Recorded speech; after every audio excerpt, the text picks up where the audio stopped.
Welcome to the podcast. My name is Danny Cola. If this is your first time listening, make sure to hit subscribe on your favorite podcast platform so that you can join me in having some epic conversations that access higher levels of potential with creatives and professionals from all around the globe. Thank you so much for tuning in. All right, Gina, Florio, thank you so much for doing the podcast again. It's always a pleasure chatting. You're always up to some awesome things, and you're very bold, and I love that about you. So it's very inspirational. So how's everything been going? What's going on with you?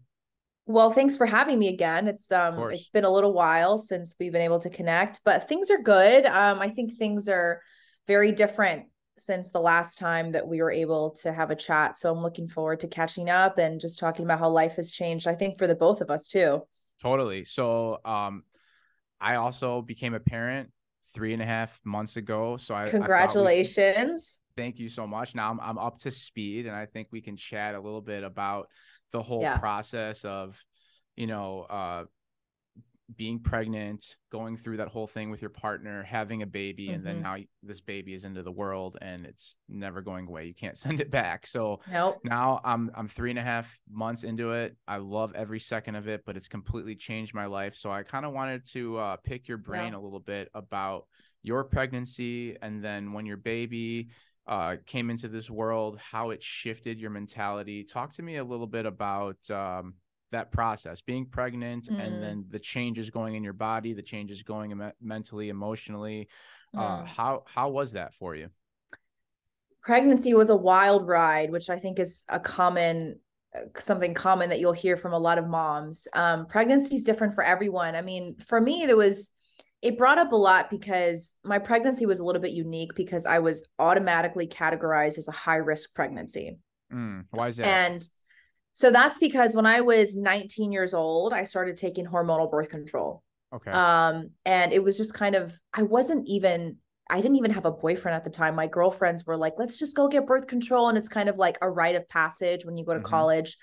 And I think now there's a lot more awareness of the side effects and the dangers of hormonal birth control. But back then, this is like 2008, 2009, there wasn't really much at all. It was just, that was the time, I think, almost like the peak of the pill, where nobody really knew much of the negative side effects. That was kind of on the fringe, right? So I went in and I got hormonal contraception, and within 6 weeks I had a pulmonary embolism. So I had very large blood clots that were lodged in my lungs. And a PE for short, pulmonary embolism. A PE is, every time a doctor sees it on my chart, they're like, oh, you had a PE. It's like, it's a big deal. And so I was very lucky to catch it in time. Like, if I had gone in, the doctor said if I had waited 12 more hours, the clots would have traveled to my heart or my brain and caused a fatal heart attack or a stroke. Holy moly. So I had a PE when I was 19. And when you have blood clots, it automatically puts you at a higher risk of getting blood clots for the rest of your life. And when you're pregnant, whether or not you have a history of blood clots, you're already more likely to have blood clots just through pregnancy and the hormonal changes. So if you have blood clots, you are automatically categorized as a high risk pregnancy when you become pregnant. So my pregnancy was a little bit different than typical. Like, I had to give myself blood thinning shots every night. It was really painful. And then towards the end of the pregnancy, tough enough, as if it's not hard enough to have the morning sickness and the hormonal changes and just your first child, you're getting ready to bring this new child in the world. Everything's so scary. And then towards the end of the pregnancy, I had to take shots twice a day.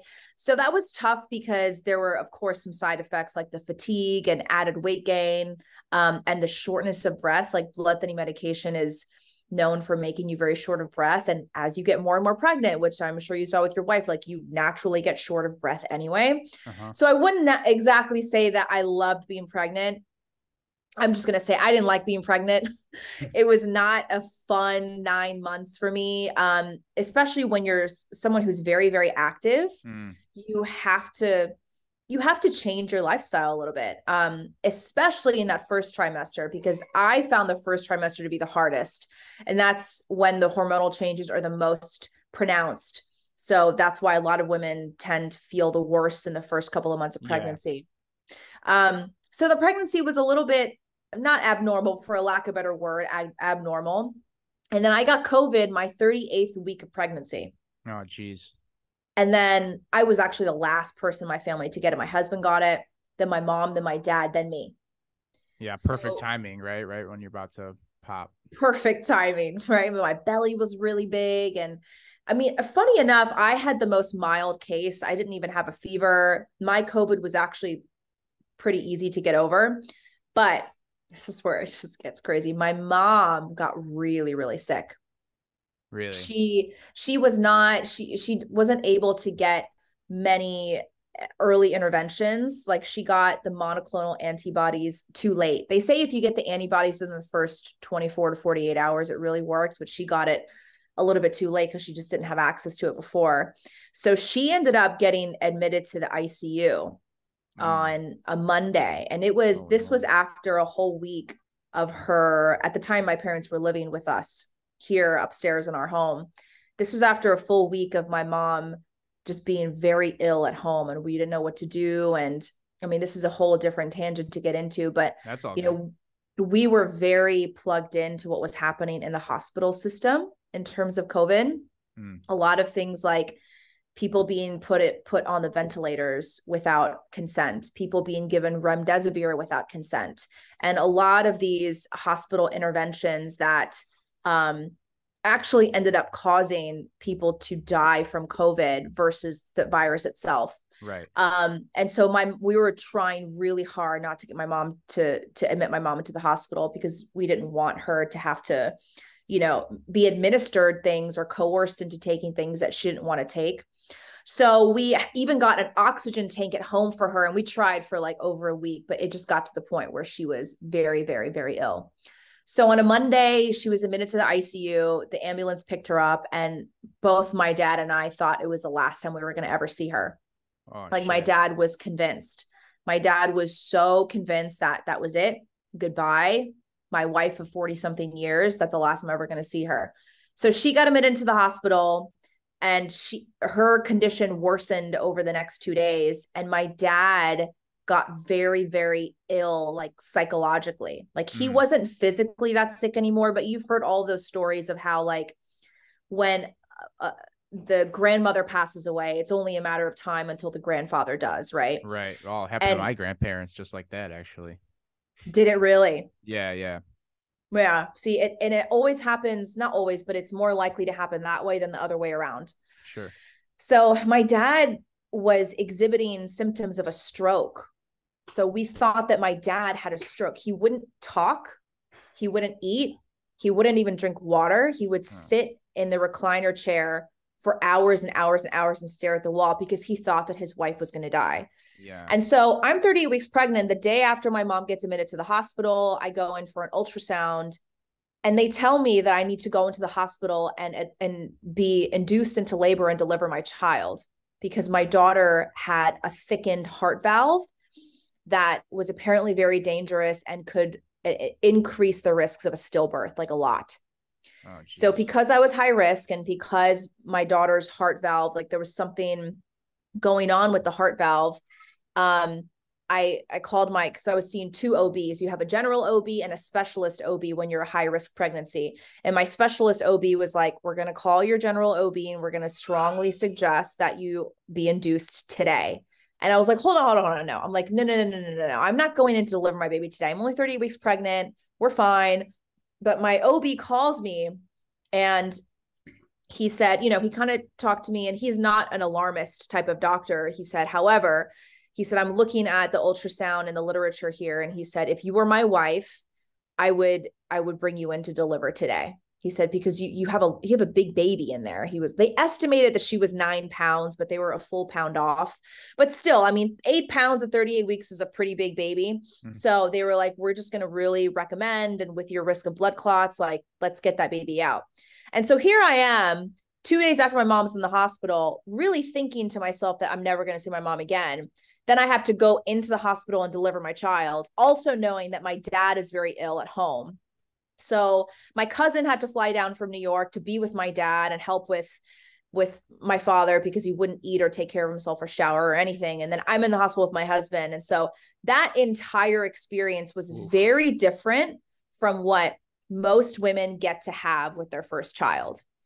And then even worse than that, thank God my daughter came out fine, but there was some, like, she had shoulder dystocia. So she got stuck coming out, and she was stuck for 60 seconds. And it was like the worst minute of my life. And then she came out and wasn't crying, but she turned out to be fine. But when we came home with my daughter, you know how the newborn phase is. You have this baby and you do a lot of skin to skin contact, and you're just like amazed that you have this new child, and it's precious and it's a special time that you're never going to get back. I didn't have that with my daughter because like 6 days after she was born, my mom came home from the hospital, thank God, but we had to turn our guest bedroom into a hospital room. My mom was on oxygen 24/7. My dad was still very, very ill. So even when we got back from the hospital, my husband and I were trying to take care of my dad. Like, we were more worried about my dad than our newborn baby. And so like, it was a really tough time for me because I felt like I missed out on that magic of the first few weeks of having a child, your first child, because every time I would feed my daughter, I would put her down to sleep, and I would be running around the house like a maniac, trying to keep my mom alive, like making sure she was in excruciating pain. She could not walk at all because the shortness of breath and the oxygen were such huge issues for her that she was just literally bedridden, and we had to get a commode for her to use the bathroom next to the bed. I mean, it was a full-on hospital room. And in the middle of the night, when I get up to feed my daughter, I'm running over to the room across the hall, across the house, because my mom is awake and excruciating pain. And it was just an insane period of my life. Wow. And it was not at all what we imagined bringing home a child would be like. It wasn't at all what most people experience with a newborn. So there was a lot of fear and uncertainty, and there was just a lot of chaos going on in my home at the time. Luckily, my mom, she refused a ventilator, refused a remdesivir, and she really believes that's why she was able to get better, because she wasn't administered a lot of the typical hospital protocol that actually ends up worsening people's condition. But, we were just so thankful that she even survived. So when she came home, we were doing everything we could to even like keep her alive. And we were doing everything we could to get my dad to get back to normal. Because even when mom came home from the hospital, dad was still convinced that she wouldn't make it because there was something that had gone wrong, like psychologically. And it was crazy because my father is a veteran. He has never, ever, ever, ever had any sort of mental health issues ever in his life, ever. So it was like totally out of the blue. And my husband and I were more concerned for my dad than my mom. And we were more concerned for my parents than we were for our daughter, in a sense, because she was right. I mean, imagine that. So it was like the first couple of months of her life was a total whirlwind. And it was one of those things where it's like, I'm never going to get those days back.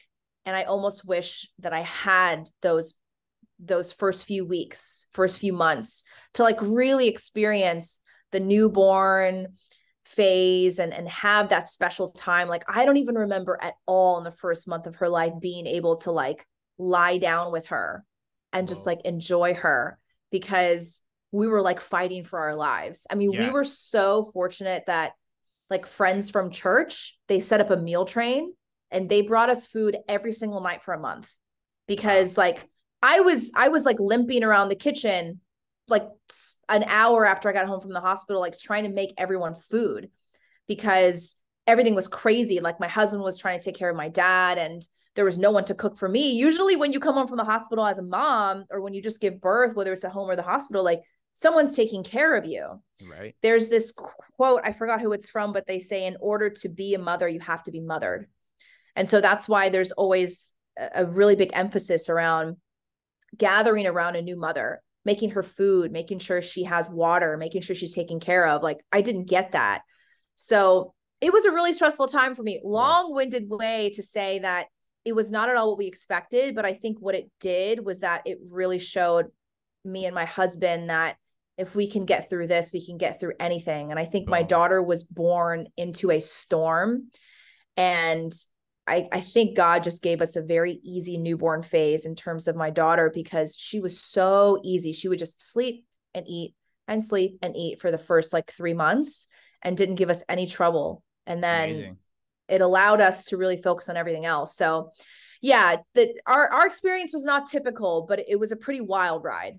Well, thank you for sharing all that. That's a lot. That's a emotional whirlwind, stress beyond belief.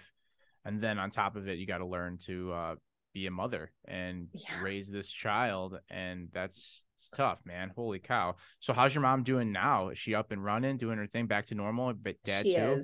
She is. They both are. Oh, Thank God. thank I God. mean, it was crazy for a while. I mean, we were just hoping to get to the new year, to the new year 2022, and just hope that everybody was going to be okay. And by the grace of God, they made a full recovery.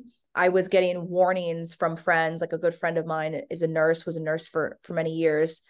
And she would call me and she would say, I just want you to know that it's probably going to be a very long road to recovery. And I expected my mom to be on oxygen for like 8 months.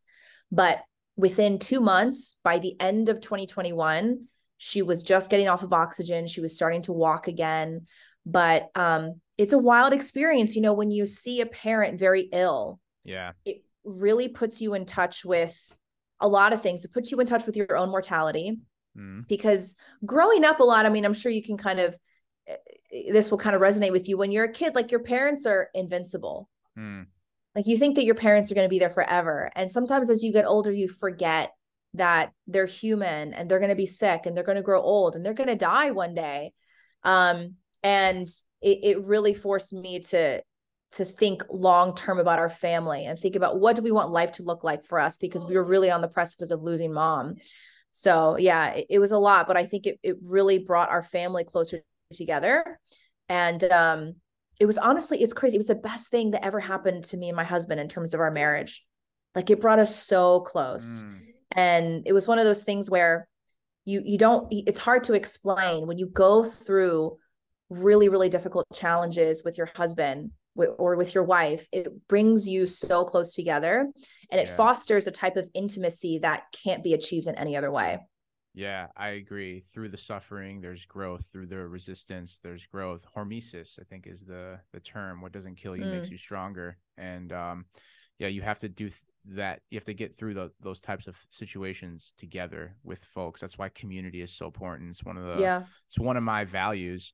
Going back to meditating on your own mortality or thinking about your own mortality, do you meditate on death regularly? It's a stoic thing. I talk about this a lot. I think about it a lot. And I think when I meditate on death, whether it's my own death or meditate on the people around me passing, I find that it fulfills me with gratitude knowing that when I have them right now and being in the moment. Do you ever meditate on it, or does it ever pop up when you're not in a situation like that?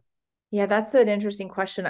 I don't think so. No, but I think that, it's interesting because I consider myself an Orthodox Christian inquirer. So I grew up Christian, but I've been very interested in Orthodoxy lately. Okay. And my husband and I have been going to an Orthodox church, and we're thinking about starting the conversion process in the new year.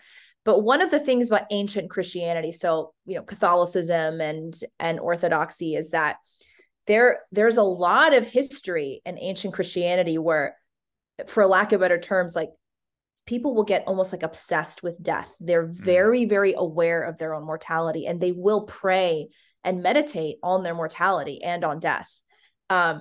And it's interesting because my podcast co-host, Mike, he's Catholic, and he was kind of getting into this phase where he was thinking a lot about death too. And we talked about it on our show. And it's interesting you asked that because I've never sat down and really meditated on it.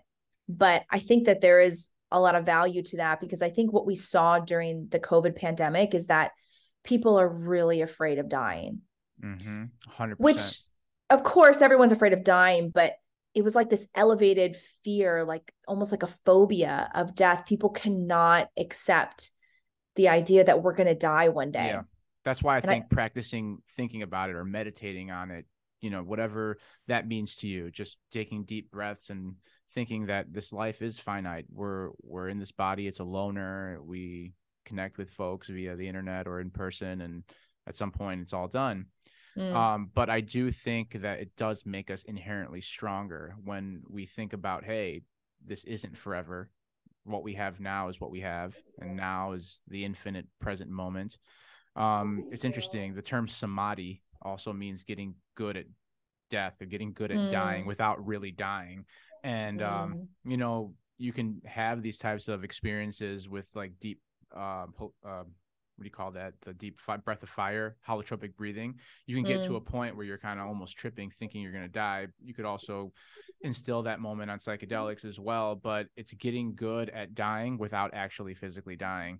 And I know we started out this podcast super deep, but it's interesting because you're right. People are afraid to die. I think we get caught up in our fight or flight hormones, and human beings, unlike any other animal, stay in that fight or flight response, burning up all kinds of hormones and burning up all kinds of energy you could be using for healing, self-healing, self-growth, and all that. It's wasted in this fight or flight state. But some folks, they just think about that as normal. That's once they get in that state, they become in that state, and that is classified as their new normal. And I want to say in the last, even before the pandemic, I was already irked with heart disease numbers being where they were, suicide numbers being where they were, mental illness and emotional illness on the rise, ADD, ADHD, autism.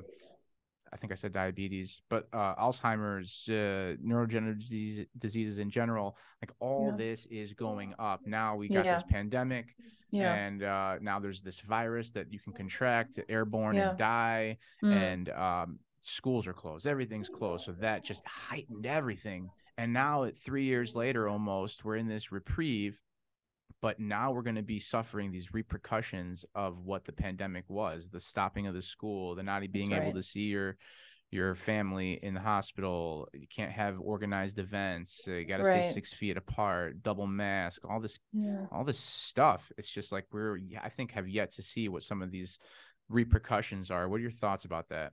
Yeah, I think it's really sad when I saw the statistics of how many children have speech impediment issues after the pandemic. And we fail to understand just how important physical touch and human connection and communication, in-person communication is, especially for kids. I mean, a lot of these studies talk about how children are affected by not being in school and not seeing their friends, but of course it's going to affect adults too. Sure. And I think you're right. I think we're actually only going to really start seeing the repercussions and the consequences of what our government has done over the last few years. I mean, I think it's unforgivable. I think it's incorrigible how they have, for so many months, they've shut down small businesses, some of them permanently. And they've ripped people's livelihoods away. And it's especially frustrating to see how the elites, like the celebrities and the very rich politicians, they would sit in their ivory towers. They would sit in their mansions with security guards and personal shoppers, and they would lecture us about staying home. And they would lecture us about wearing a mask and not leaving the house and being vaccinated. They have the audacity to lecture us. And I think what it's revealed, the silver lining of the COVID pandemic, is that it's revealed just how pronounced the war between the elites and the everyday people are. That's a good way to put it. I've never heard it like that, but yes. Yeah. And I think that it's more, sure, you can say it was like a political awakening for a lot of people, but I don't even think it's got anything to do with right versus left, Republican versus Democrat, conservative versus liberal. I think it all really comes down to the elite. What do the elite want to achieve through the pandemic, through the new world order? Yes, most of the elite are liberal, but I would never say that all of them are. Like, I absolutely think that there are Republican elites that are in cahoots. You know, that's why I don't say it's necessarily a political issue, but I think the pandemic has really pulled back the veil and made a lot of people understand that these elites, they do not have your best interests in mind. In fact, they want to step all over you so that they can grow their net worth. I mean, Dr. Fauci, he doubled his net worth over the last couple of years. And this is a guy who was essentially the most politically powerful person for a couple of years, right? I mean, he was like directing public health, and he was directing, advising the government to shut down businesses. I mean, this is a very politically powerful guy, and he doubled his net worth while there were millions of Americans who lost their livelihood, who couldn't put food on the table, who had to shut down their business, who lost their car, who had to go hungry so their kids could eat. And that to me is unforgivable. Yeah, not to mention, again, some of the mental and emotional struggles that people are going to be feeling for decades post this time. It's very strange. And, you know, having a child now, you know, we're raising our children in this world. And as adults, as potential future leaders of the world, like, it's pushed me even more so to go down this path of, you know, whatever my hero's journey is, and however I can utilize my skills to show people that we have the ability to heal from within, and talk about some of the nuances when it comes to health, wellness, longevity, performance, mental, emotional clarity, and how that relates to our physical self and all that. Yeah, super interesting. So now that you're a mom raising a child in this time, like, how are you like shifting so that your time is organized in an orchestrated fashion, so you're giving all that you can in the time allotted to your business, your podcast, raising your child? How did that force you to change? Because I know for me, like, I realized how much time I was dilly-dallying and dicking around and not really you know, focused on what the task is at hand. I'd be scrolling infinitely and just kind of wasting time. And now I'm really forced to get my work done in a set amount of time. And then by the time the day is over, I'm home with the baby, and still keeping things afloat and thriving, really, but also at the same time, keeping my message and building a community. How has that changed for you? It's a great question. As you know, parenthood just changes everything. There are no words to describe how much it changes your life, right? I mean, you suddenly have this child, and it's just like you said earlier, it's like you can't return the baby. I can't send it back. Can't send it back. There's no return policy. So I actually, when I was pregnant, I was still working for Candace Owens at the time. And I really thought that I was going to be a working mom. Like, I thought that I was going to be able to keep my job with Candace and figure out a way to have my daughter. And I hear this from so many moms. So as soon as my daughter was born, I looked at her and I just can't explain it. I mean, I was like, I cannot bring myself to leave her with a stranger. I cannot bring myself to leave her with someone else every day. I mean, it makes me emotional just talking about it, because just holding my daughter it just changed me, because I always thought I was going to be the working mom, you know. And I don't say this as a way to, I hate the word shame, but I don't say this as a way to shame working moms. I'm just saying from my personal experience, like holding my child, I just could not, I knew I could not keep working at the same level that I was. So when my maternity leave was over, I went back in and I was just really frank with them. And I said, is there any kind of work from home policy? Is there any kind of flexibility that we can do? And they were generous. They gave me a work from home policy for 3 months. You can work from home 100% for 3 months. But then after that, let's reevaluate what we want to do moving forward. Because, you know, as you can probably guess, working for someone like Candace, like, it's not a remote job. There's a lot of stuff in person. You know, I wasn't necessarily traveling with her anymore at the time. Like, the first year I was with her, I traveled a lot. But then when we got her a new assistant, her assistant was traveling with her more. And I was really thankful for that. So I worked from home for, I think, 4 days. And I just knew I was not going to be ready to go back into the office after 3 months. I just knew it. And I didn't want to waste their time. So I went back in 4 days later and I said, look, I want you to have somebody that's 110% committed. I want you to have someone that is here every day, because you deserve that as an employer. You deserve that as someone who treats your employees well. And so I handed in my letter of resignation. And it was the hardest thing ever. One of the hardest things I've ever had to do, because I loved my job. I loved Candace. I still love Candace. I will always support her, and I will always be her fan. I mean, she was one of the people that red pilled me, but I just knew I couldn't do it anymore. And I for like 3 nights, I was like calling all my friends. I was like, should I do it? Should I quit? What should I do? And they're like, you already made the decision. They're like, you know what you want to do. So I ended up quitting so that I could stay home with my daughter. And it was the best decision I ever made in my life. That doesn't mean I don't ever work. I mean, obviously I have my podcast and I still have my health and fitness business, my weight loss coaching business. I still write for a women's magazine called Evie Magazine. And so I have things that I do, but getting back to your question, how do you manage that time as a mom, as a parent? It really is all about planning ahead. And I realized that, like, just like you said, you can't procrastinate, you can't dilly dally, you can't just scroll anymore. You can't waste time. Your time is so much more precious now. Especially if you have a message and just this urge to do something and make a dent in the world, and, you know, kind of steer our collective, you know, group of people into a direction that's prosperous and sovereign, right? Like I feel that so hard in me now. Like, I want to show my child that there's value in like living a life of purpose and building a community and adding value to people. I think that's another huge aspect to this, is like, we have to have an effect on each other here. And I want to show my kid that, and I can't do that just by dicking around, you know? Yeah, that's exactly right. And then you also ask yourself, like, what else am I doing every day in front of my child? Like, it really forced me and my husband to think about the way that we talk to each other all the time in front of her. Like, we don't ever want to be, we don't ever want to yell or raise our voice in front of her. It really makes you reflect on everything that you do with your life, because kids are like a sponge. I mean, it's like, even all of a sudden, my daughter, when she was probably, I don't know, maybe 10, 11 months old, started doing this thing where she would point, ah, ah.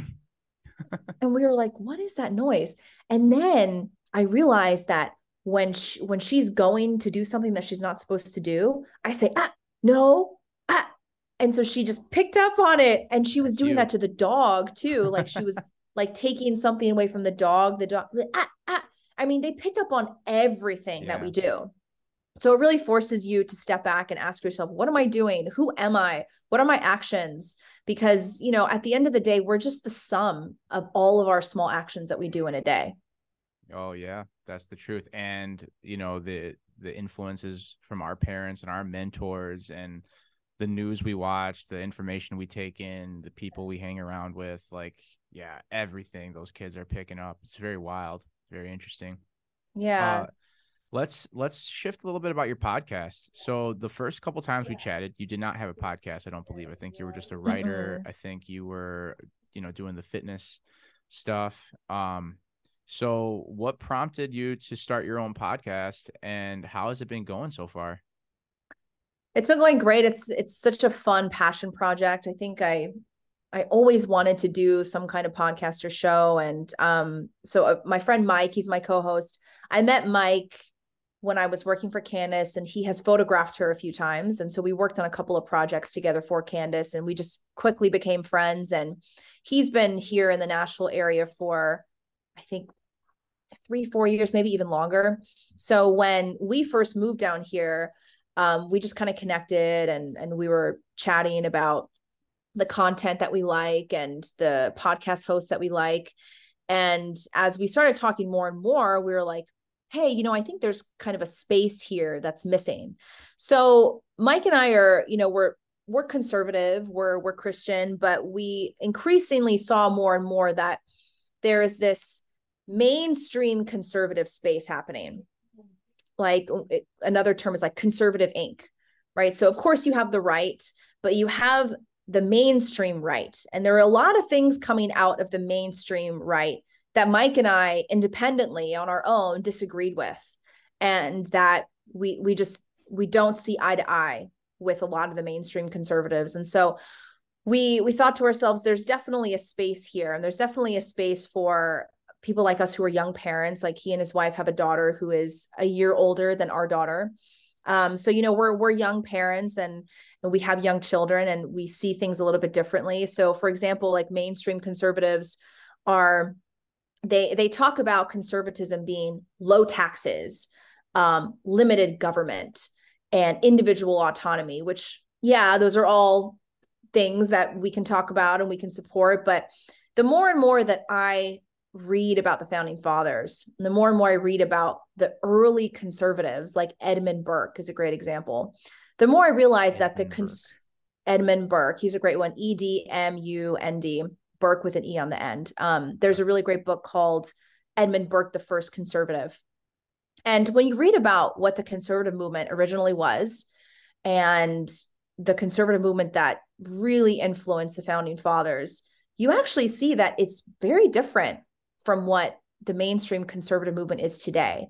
So today we have a fear of authority. We have a fear of government in general. So this whole concept of limited government, small government, that is not a conservative principle. That's a very like milquetoast, watered down Fox News, just a very sanitized version of what conservative values are. There is nothing wrong with having a robust government. The problem is who is in power, right? And so you hear a lot of things like we need term limits. Sure, I'll talk about term limits. I'm open to that. But if we have somebody in office who should be in office, like somebody like DeSantis, like I don't know if I want term limits for someone like DeSantis, you know? And so you hear a lot of these very mainstream talking points that I don't even think really start to scratch the surface of what conservative values are.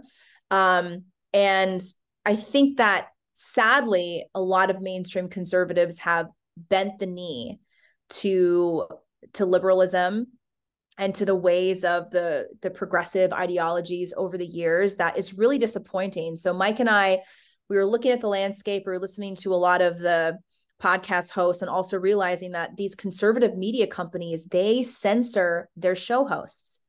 A lot of people don't realize this, but like a lot of these podcast hosts cannot talk about what they want to talk about because these large conservative media companies, I won't name names, I mean, everyone knows who they are, they edit and they censor and they have control over what kind of information is coming out of their podcast. And Mike and I just didn't like seeing that. So we decided to start our own show. And I mean, the left would probably call us alt-right. You've probably heard that term, alt-right, sure, whatever that means. But we tackle a lot of the issues that mainstream conservatives do, but there's definitely there's a different color there. We disagree with a lot of the things coming out of mainstream conservatism. So that was really the inspiration behind our show. Cool. Yeah, I like the boy-girl dynamic. I think that's a very interesting thing. There's a lot of podcasts out there that have this dynamic, and I think it's very good. So you talked about censorship. I think Gina Florio 2.0 is on Instagram now too. Talk to me about some of how you've been censored and like what are some of the topics that you talk about. I know I was listening to the podcast that you guys did with Charlie, and you guys kept talking about the Crenshaws, and I was like, what the fuck are they talking about? And then as I started listening more, I was like, I know what they're talking about. They're using code. So it took me a little while to figure that out. But talk to me about some of your experience being censored, and like what were some of the hot topics that kept flagging you got flagged with. So yeah, share some of that. Yeah, the first topic is definitely the Crenshaw, which is, you know, the vaccine. Sure. And anything related to COVID. So when my mom was really sick with COVID, she was more plugged into what was happening with COVID than I was. So when she went to the hospital, right away, a doctor came in, didn't even look at her. She said his back was turned to her and he's looking at a clipboard. He's like, all right, so we're going to put you on a ventilator and give you remdesivir. And my mom said she pulled the oxygen away and she says, no. And then the doctor just like turned around to her. He said, what? She says, no. She says, you're not putting me on a ventilator and you're not giving me remdesivir. And as all this is happening, and the really sad thing is this is public, so it's not private information, but there's this guy named Alex Stein. I don't know if you follow him. Mm-hmm. I do follow Alex Stein. Yeah, I do. Yeah. He's hilarious, right? He just did this whole thing at like Barstool Sports or whatever. But sadly, very sadly, he tells the story of how his mom, very similar to my mom, was admitted to the hospital and she was given remdesivir without consent.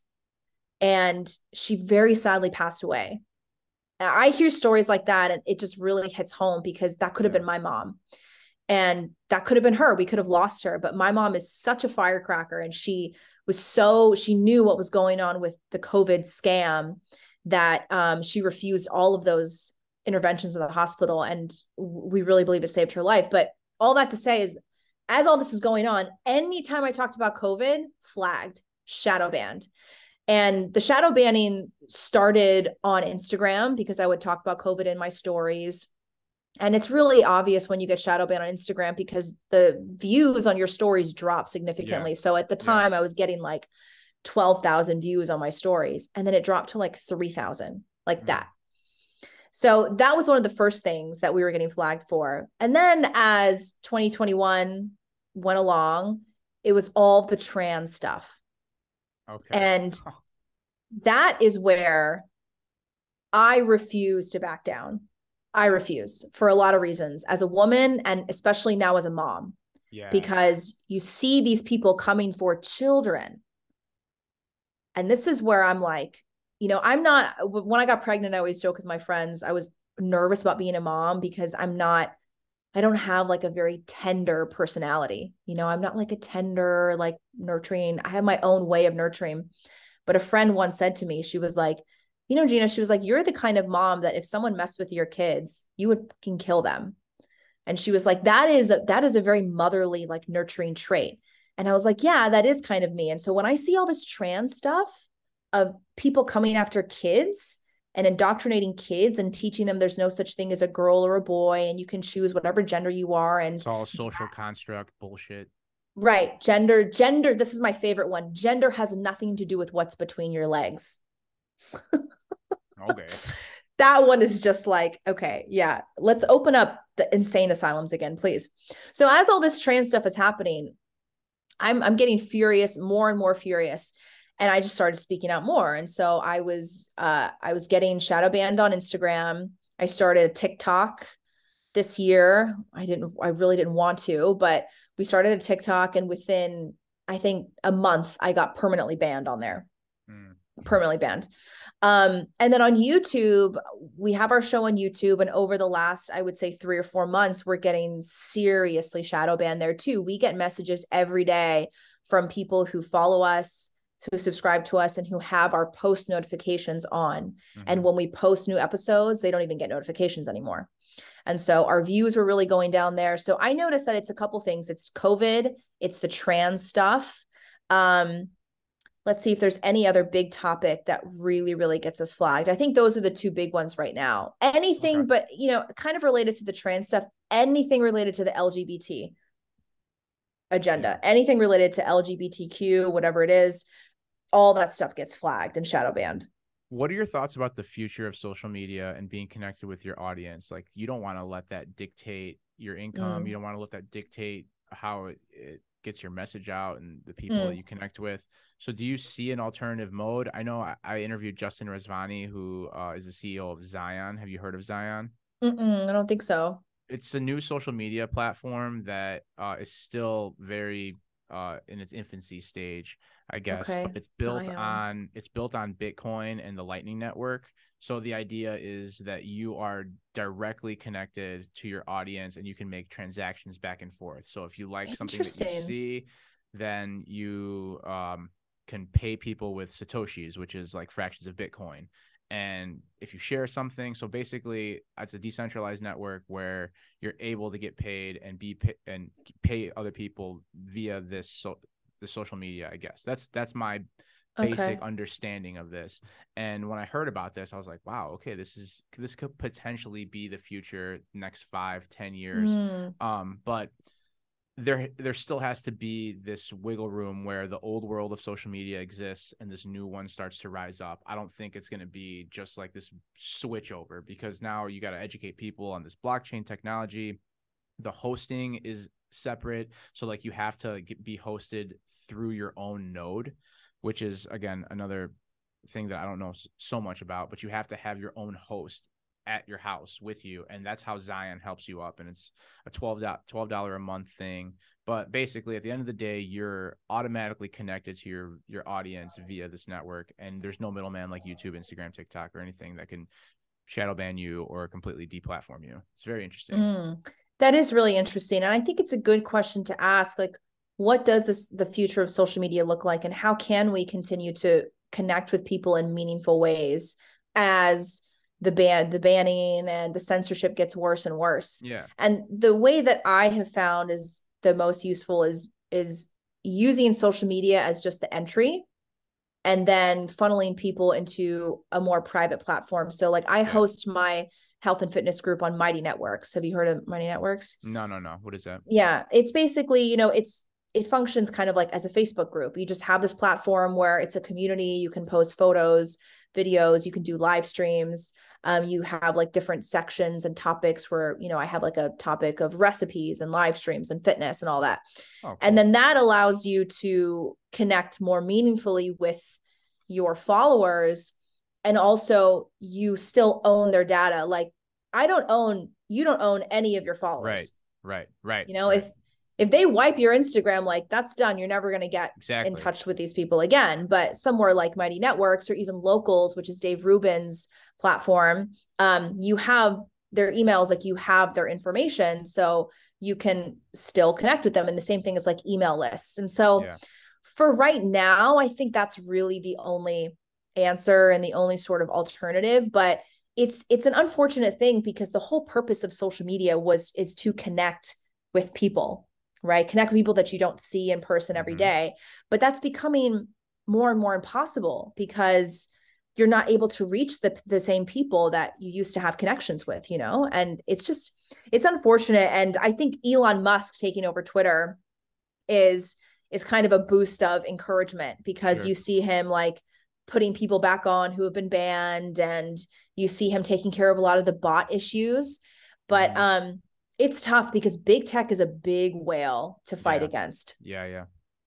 And, that's exactly what we're seeing right now. And with people like you, who I'm sure you make your income based on your connection to your fans and your followers. And again, if somebody is going to be in charge of you being connected with them or not based on what you're saying, and if what you're saying aligns or doesn't align with the collective narrative, then that's a problem, and I don't want to live in that world.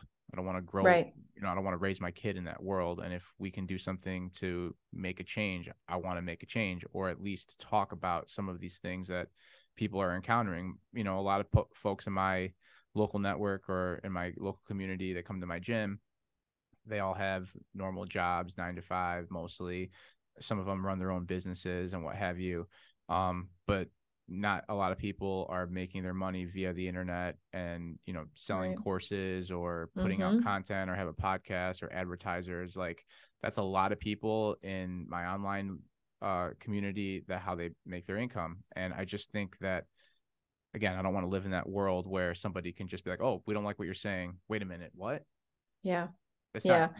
No, there's new information that comes out all the time, especially when you talk about like holistic health and chiropractic health and some of the stuff that Dr. Charlie's talking about, where people are like really looking for alternative modalities to heal.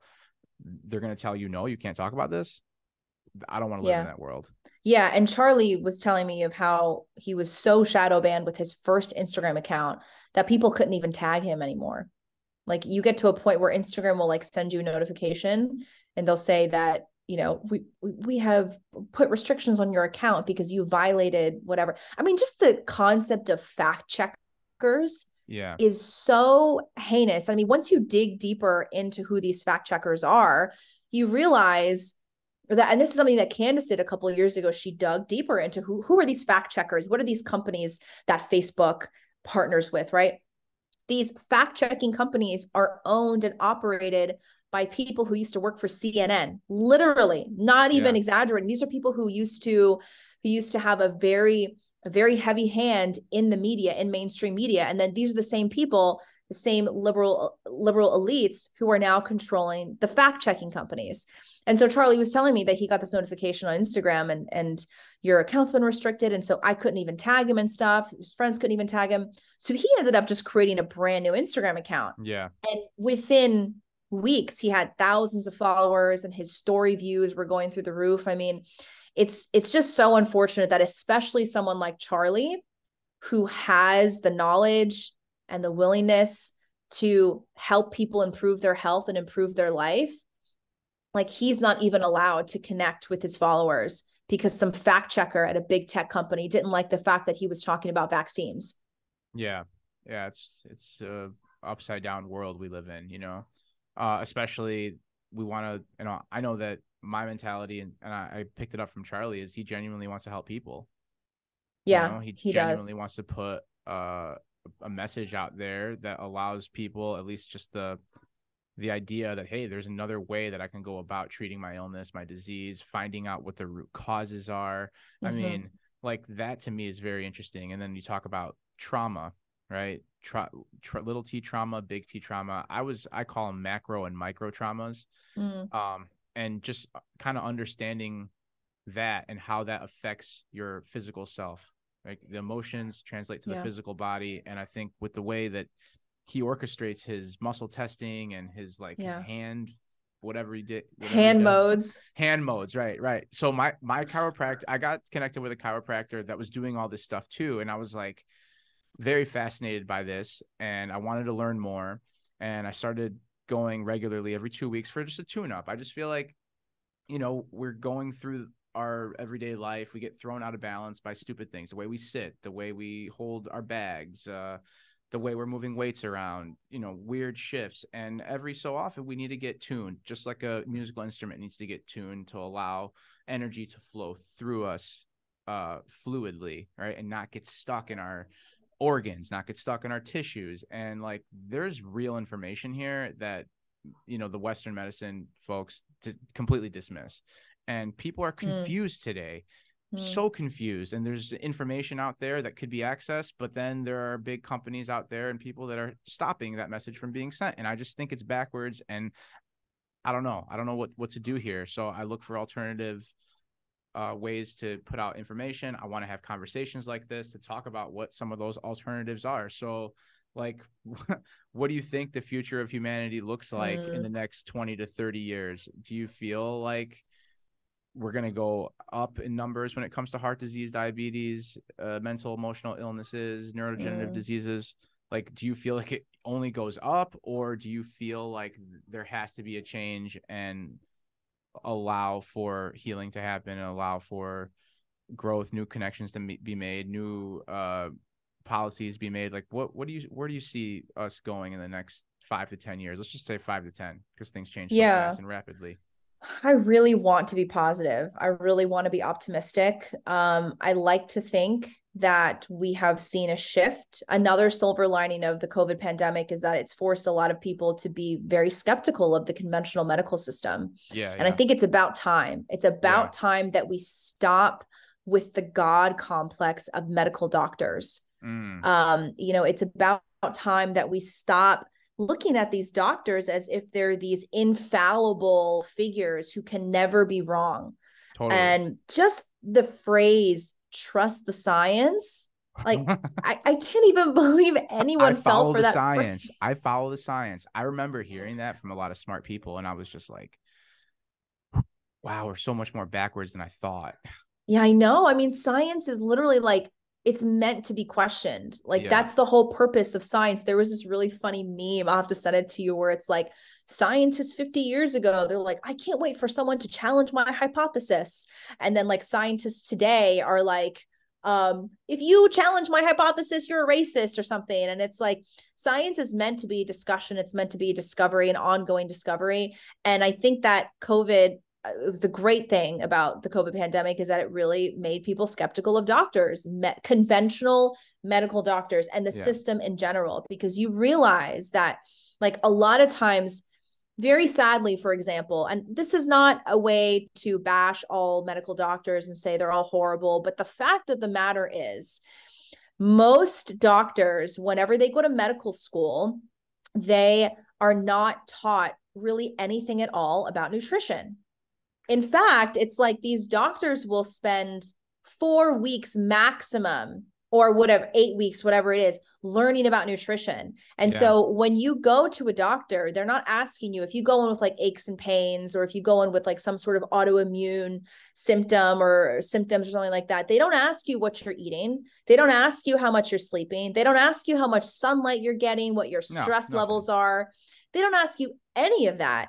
And so now I think we're getting into this era where people are skeptical of the conventional medical system. And I think people like Charlie, people like Carnivore MD, I'm sure you follow. Yeah. Paul Saladino.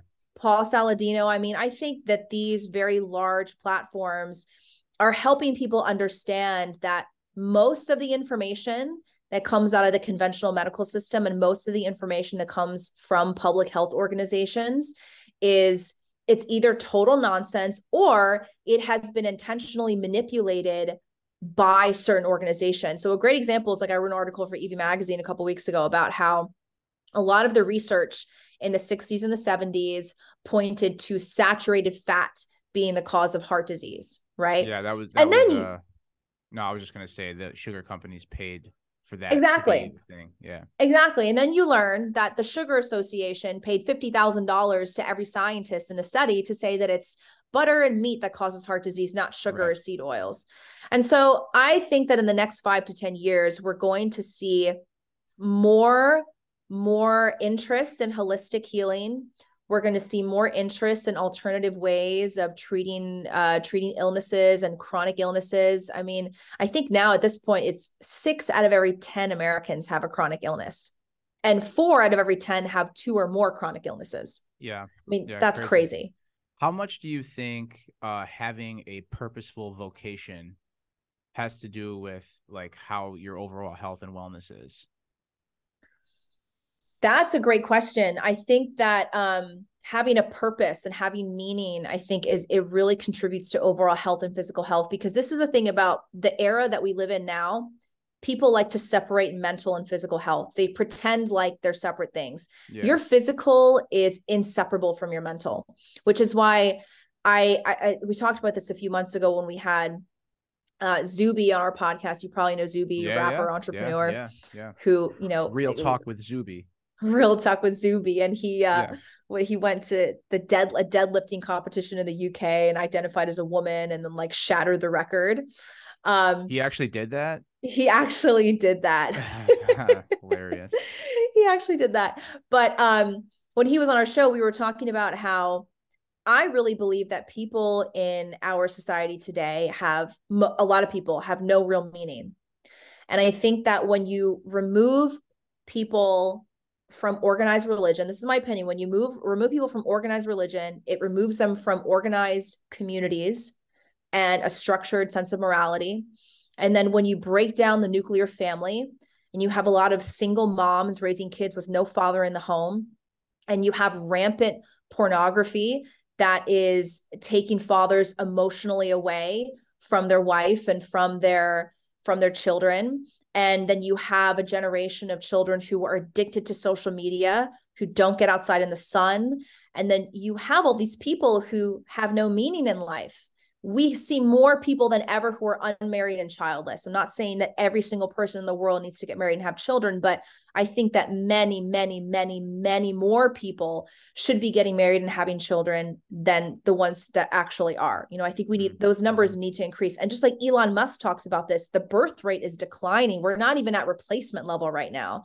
And so you have a lot of people who are single and they think they're going to find fulfillment in perpetually traveling and being sexually promiscuous and sleeping around and doing drugs and binge drinking and or making money, or even making money. Exactly. Yeah. Or starting their own business. So you have all these temporary fleeting ways to make yourself happy, and you're left with no real meaning. You're left with no real purpose. And then what you have is you have all these people whose physical health is suffering from that. Obviously, your physical health is going to suffer when you feel like you have no purpose in life. Obviously, you're going to feel physically sick when you're emotionally unwell. And so I think that when you don't have a real purpose and a real meaning in life, you open the door for physical sickness. Yeah. And I just think that it's a very slippery slope, because the tough times happen, right? As we talked about in the beginning of this. And when the tough times do hit, it's very easy to get in your own head and say how you're not worthy. I'm never going to get through this, and no one loves me, yada, yada, yada. And in reality, I just think that having a purpose, having something connected, makes you feel like you're connected to something bigger, something beyond you. And if you don't have that, then you can quickly become nihilistic. And I think when you become nihilistic, that's very slippery. Like, now nothing is no meaning. Now this whole life is a big nothing. I think that's very dangerous. And I've been in love I'm a very lucky guy. Okay. My parents loved the shit out of me growing up. They've always given me the autonomy to express myself freely in a lot of different ways, musically, athletically, academically. And then that kind of translated into the loving friends that I have, the wife that I've had now, and we've been together for 14 years. I'm very lucky. So I feel in love, and that comes out in my work, and I'm lucky in that regard, and I'm grateful every day. There's a lot of people out there that aren't in love, have never experienced love, unconditional love, and that's something we're all, I think, unconsciously looking for or consciously looking for. What are your thoughts about that? Yeah, it's sad because, you know, people like to bash marriage, and they like to say that marriage is a prison, the old ball and chain, but Which you it can't, can be if if you make it that, you know, if you make it that. if you're in an interdependent relationship, like you and I are on the same Yeah, team and we're trying to move forward together. It's not me versus you. And I think about that a exactly. lot with the relationship with my wife and how we speak to each other while she was pregnant. Now that we have the baby, like, how are we speaking to each other? What are those boundaries? How are we talking about what our requests and needs are? How are we meeting those? So I think that's such a important thing in growth and development. And then when it comes to purpose or finding a vocation that's interconnected and has a message that helps the masses, I think it's super important to be in love, and that message Yeah. flourishing in love.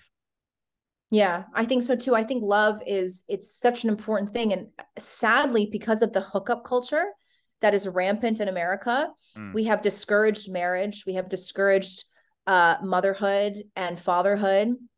And you see, you know, the culture matters. I always say this on my show, like, this is something that a lot of mainstream conservatives get wrong. Another reason why Mike and I wanted to do our show is because conservatives don't get culture. They don't get art. They think they laugh at culture. They think it's such a joke. Oh, ha, ha, ha. Yeah, you laugh all you want, but the liberals who are in control of the culture, they control the youth. Like, these cultural icons have a much more important role in influencing the youth's voting patterns than any politician on the planet. And what does American culture say right now about marriage? What does American culture say right now about hookup culture? It promotes hookup culture, it promotes pornography, and it discourages marriage. We're told that marriage is a prison and it's something that's going to stop you from achieving your dreams. And I'm very anti-abortion. I think maybe we've talked about this before. Like, I don't even use the terms pro-life, pro-choice. They're not two sides of the same coin. You're not pro-choice because you're not pro that baby getting a choice to live or not. I'm very anti-abortion because what it does is it teaches women that your life is over when you have a child. It teaches women that everything ends when you get married and you use your body as a vessel to bring a baby into the world. And that's the problem, is that culturally we're taught that this is the end of life. Marriage and having children is the end of life. And I'm sorry, but I feel like my life just started when I had my daughter. I feel, and you might feel the same way. When you look at that child, like, this is a new life. This is the beginning of my life. This is the beginning of something profound. Yeah, 100%. I even felt that way when I got married too. Like, my wife and I were together for 8 years before we got married. But when we got married, that's when things started completely changing for the better. Like, I started asking myself deeper questions about vocation and jobs and what am I doing with my life? Is this how I'm going to self-actualize? Yes or no? How can we make changes? And that's all because I want my family to thrive. I want, you know, my wife to know that she can count on me as a counterpart that is giving everything and, you know, all in between for us, you know. And now with the baby, it's like I said earlier, I just want nothing but to show him with my actions, with my words, with my commitment to the work and, you know, my community, that it's important to live an authentic life and put out a message and add value to people in your unique way possible, however that is, in a nonviolent way, of course. So yeah, I agree with you. I feel like it's just starting. It's just starting. Yeah. And I'm just at the Yeah. beginning of all this. Yeah. And the thing about marriage, I'm going to recommend a book really quick. It's called The Sure. Case for Marriage. Okay. And when you read The Case for Marriage, you really understand that all of these things we're taught about marriage are totally false. Like, people who are married, they're physically healthier. People who are married, they're financially healthier. You live longer. And this is particularly true for men. It's really interesting. Like, it's very, very interesting to see how marriage positively improves men's lives. It makes them more successful. It makes them richer. It makes them happier. It makes them healthier. Yeah, men are babies. We need that. We need that love and support. You are. That's why you need us. Men Yeah. need us. I've been lucky, man. I've had an amazing connection to the women in my life. Like I love my mom to death, although, we can have our issues and whatnot, but like I've always had a very supportive, multiple feminine characters in my life, and they keep showing up in my life. I have wonderful clients that are female, males too. I have a lot of male clients, but the females around that I love the energy. I love being around like healthy, strong women, mom energy. I think it's amazing. My wife is that exact thing. And it's just, God, it's one of the most wonderful things about life. And I'm not trying to like, you know, I'm not trying to like pat just, feminine energy or feminist or anything like that. I'm very fortunate, and I know how important it is because it does make us that much better. I can totally see how it's healthier for men specifically to be married and what have you, especially if it's obviously a healthy relationship. I don't think anyone should just get forced into marriage. Of course. Right. But that should definitely grow organically. Let's shift. We've been talking for a little bit over an hour. I want to respect your time, and I don't have much of it myself here. I got another session in the next 30 minutes, but I think what we talked about there was phenomenal. Exactly what I was thinking about. Let's get a little bit more controversial. Let's talk a little bit about your thoughts on Kanye and what he's doing in the media, and like, what the fuck? Like, is he going too far? Do you feel like someone like that should be shunned to that magnitude? I know he's going deep and saying some hurtful things, and people are offended and upset. Like, what are your thoughts about it? How much have you talked about him? Yeah, Kanye, I think I think he knows what he's doing. I think what he's doing right now is he's trying to break the system. Number one, I think he's trying to break the system. And I think he's also pushing the boundaries to see how far he can go in terms of free speech and what he can say.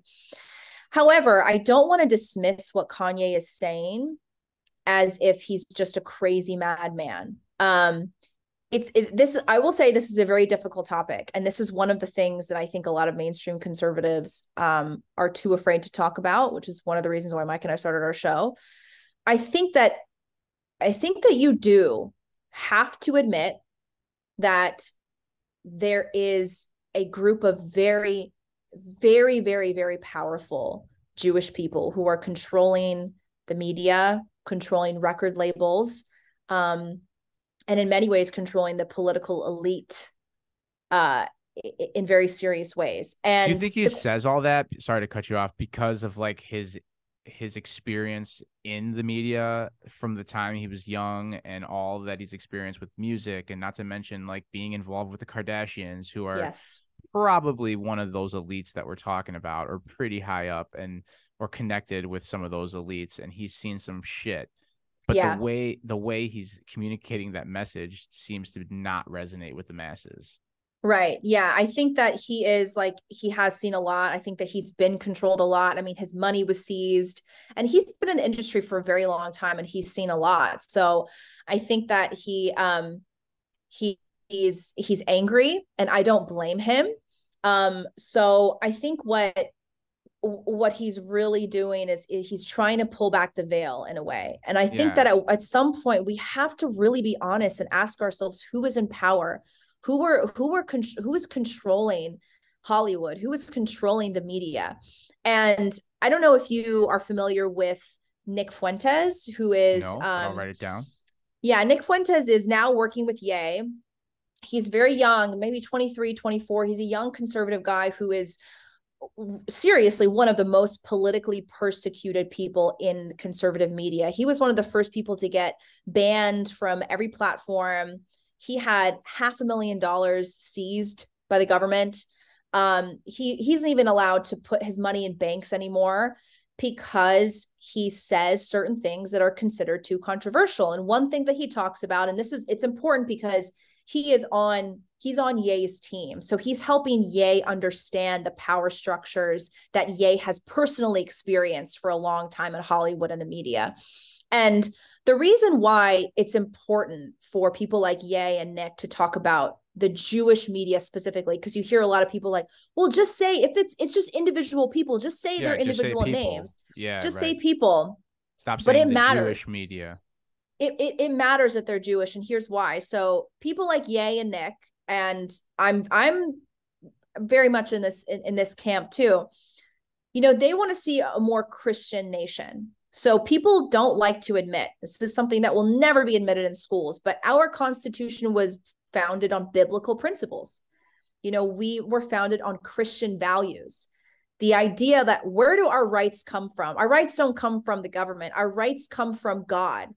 Like, these are very Christian values. And so in order to save American society and to turn things around politically, we first need to make a change spiritually, and then we need to make a change culturally, and that's going to result in a change politically. Now, if you want to see Christian values being adopted more in the culture of America, in the fabric of the United States, you have to understand that it is a problem that you have a very powerful group of Jewish elites. And the reason why it's a problem is because Judaism is the only religion that sees Jesus Christ the way that they do. So even Islam, they revere Jesus as a prophet. They don't believe all the same things about Jesus Christ that Christians do, obviously, or else it would be very similar religions. However, Judaism, like in the text, it says that Christ is burning in hell, covered in feces, and his mother was a whore. So when you have Christians who are very devout in their faith, and Jesus Christ as the Son of God, who was born to a virgin mother, that is the crux of our religion. And you have a group of powerful elites who are diametrically and theologically opposed to what we believe and to the crux of our values, the foundation of our values. That is a problem. And that is something that has to be acknowledged. It has to be something that we can talk about.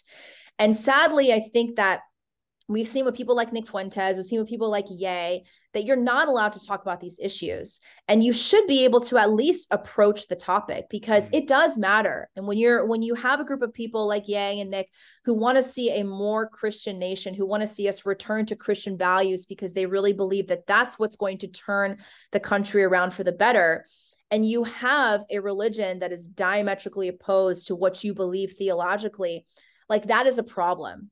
And so that's why people like Ye and Nick, they specifically say the Jewish media. And there's also a lot about Judaism that talks about Gentiles being treated poorly because they are Gentiles. There's a lot of stuff that, Nick brings up about rabbinical teachings in Judaism that is relevant to what Christians believe and relevant to the society that Christians want to build in America. So that's why I don't want to totally dismiss what Ye is saying and say that he's just some crazy person who is having an episode. I don't want to totally dismiss that. I want to try to help people understand why he's saying a lot of the things that he's saying. I think that instead of banning him and taking his money away and shutting down his businesses, I think that we need to really be asking the tough questions. What is Ye trying to say? Yeah. And where is this coming from? And why is he trying to say it? Now, also, I'll add a little bit of color to the I like Hitler stuff, right? I don't know if you probably saw, he was on Alex Jones, InfoWars. Yep. And there was he made Alex Jones uncomfortable. Yeah. Like that, you don't see that every day. If you make Alex Jones uncomfortable, like, you've really gone somewhere. Totally. But people like to clip out the stuff, and Ye is like, I love Hitler, I love the Nazis. But they clip out all the stuff about how Ye is saying that he loves the abortionist who aborted his mother's baby, or whoever family member it was. Like, he loves the doctors who detained him and force-fed him drugs. Like, he loves the people who locked him up. Like, Ye's message was not even so much, it wasn't about loving Nazis and loving Hitler. His message was that he loves everyone. He says, I love the Zionists. I love Jewish people. I love Hitler. I love the Nazis. Did it come out exactly that way? No. But I think that even the conservative media is guilty of taking things out of context and making it to be a much bigger deal than it originally meant to be. Yeah, super interesting. Yeah, I don't know, man. I think you made some good points. It's like, what is he trying to say, and like, what's the underlying message of it all?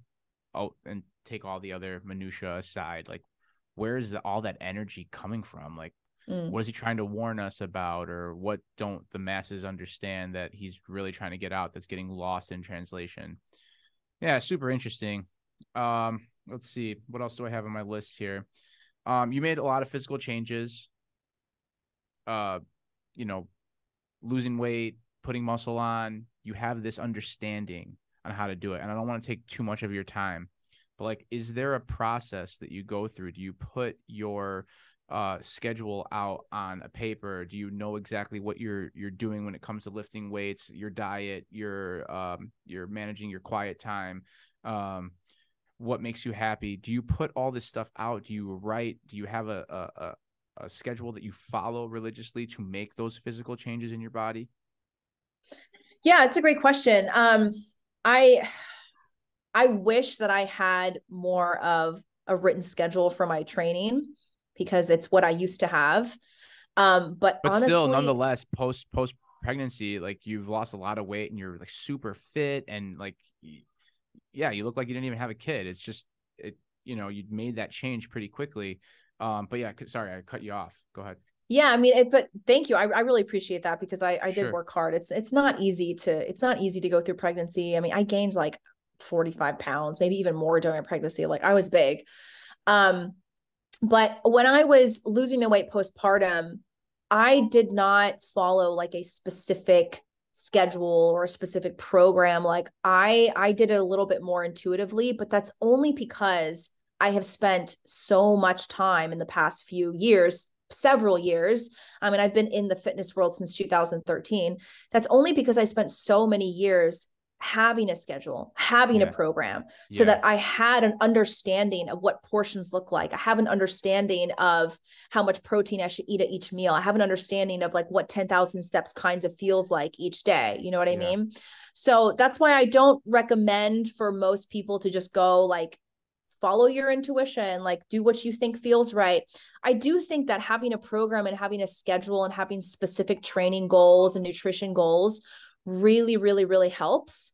And that's the thing that really guides people to achieve their goals. But when I was in my postpartum phase, I did it a little bit more intuitively, but I would always still recommend that people who don't have the same years of experience that I have, you've got to follow a specific program.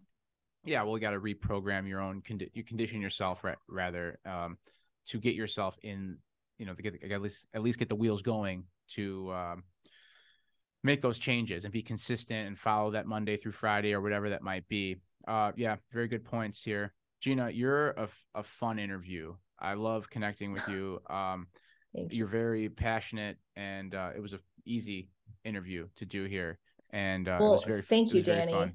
Anytime, honestly, I love coming on, and it's a nice time for us to catch up too. So anytime you want to do this, I'm available. Cool. Very good. I really appreciate that. So that being said, leave the listeners where they can find more of what you're putting out.